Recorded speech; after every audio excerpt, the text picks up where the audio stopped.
Jadi kalau kronologi singkatnya seperti ini kan, klien kami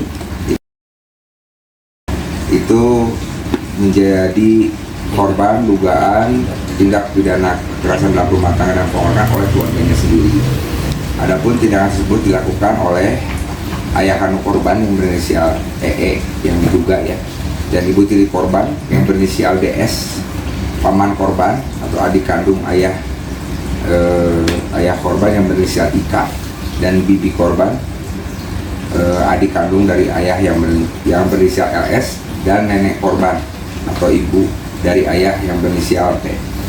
Tindakan tersebut terjadi pada hari Jumat tanggal 4 Juli 2025 di Padepokan pesantren milik ayah korban EE di Sindang Laya, Jalan Sindang Laya, Komplek Bumi Pasundan, Gang Cepaka, Masjid atau Hajud Al-Amanah, Kelurahan Pasir Impun, Kecamatan Mandala Jati, Kota Bandung. Korban atau klien kami dipukul sampai jatuh berkali-kali oleh terlapor, mengalami luka memar di wajah, tangan, dan helm korban pun kaca visornya sampai pecah. Imbas dari perbuatan tersebut, korban sudah melakukan visum setelah melapor kepada pihak kepolisian Polrestabes Bandung. Selain adanya dugaan tindak pidana pengeroyokan tersebut, handphone milik korban, klien kami pun dirampas oleh ayah kandungnya EE yang dan sampai saat ini belum dikembalikan.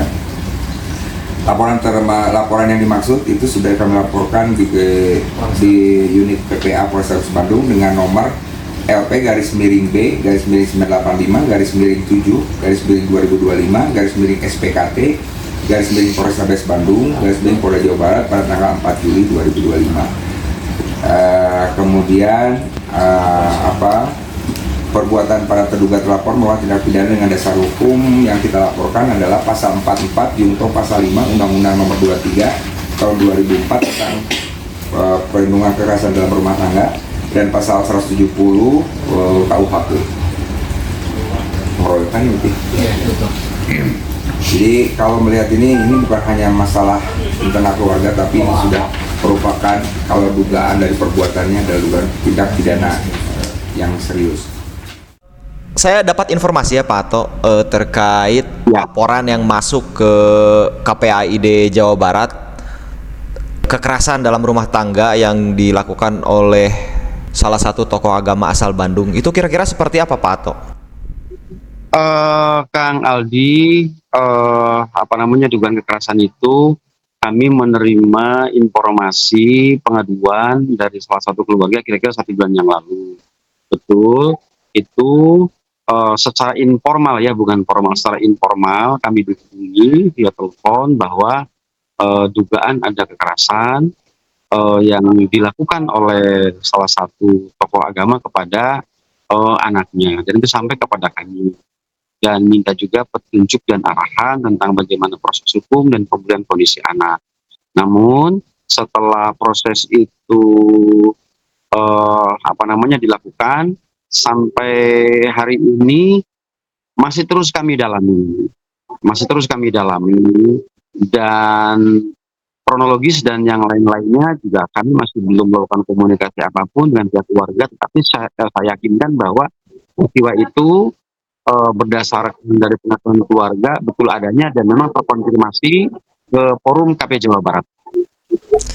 Oh, berarti pihak KPAID Jawa Barat juga secara tidak langsung sudah bertemu atau sudah melihat kondisi anaknya seperti apa dan bagaimana gitu, Pak? Masih belum, karena yang tadi saya sampaikan bahwa pelaporan yang disampaikan kepada kami masih belum resmi, masih dalam arti bahwa tidak formal, baru komunikasi informal melalui telepon dan menyajikan data-data terkait korban dan dokumen-dokumen pendukung, baru sebatas itu. Adapun hal-hal yang lain kami masih terus mendalami.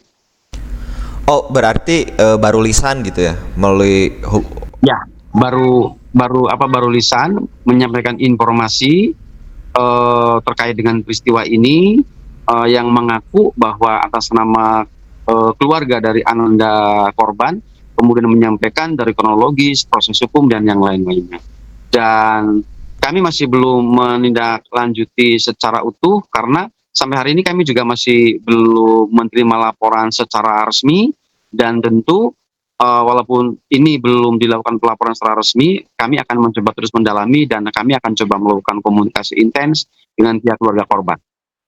Oh, barusan sejumlah dokumen itu sudah ditunjukkan gitu ya, atau sudah diserahkan ke Pak Ato sendiri, itu berupa dokumen apa saja Pak Ato? Bukti-bukti kekerasan fisik atau seperti apa?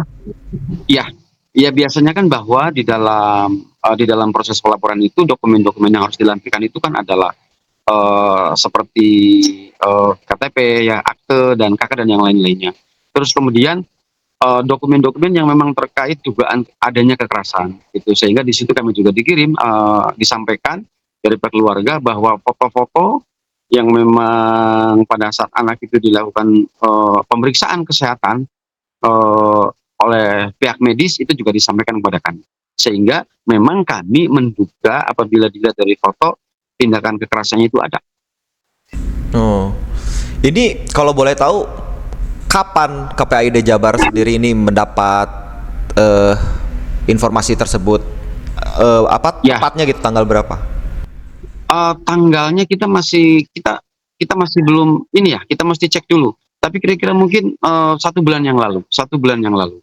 Pada saat itu, tapi ini kira-kira ya, karena kan kita mesti cek di kantor dulu. Pada saat itu telepon tanggal berapa. Tapi kira-kira sebelum 1 minggu kejadian itu terjadi, dari pihak keluarga korban sudah melakukan komunikasi dengan kami. Oh, oke, baik. Untuk saat ini berarti KPAD Jawa Barat sendiri itu untuk terlibat secara langsung belum secara aktif gitu ya, karena memang belum ada permintaan dari keluarga dan sebagainya. Ya, masih belum. Kita masih terus mendalami terlebih dahulu dan tentu kami akan melakukan komunikasi aktif dengan pihak keluarga.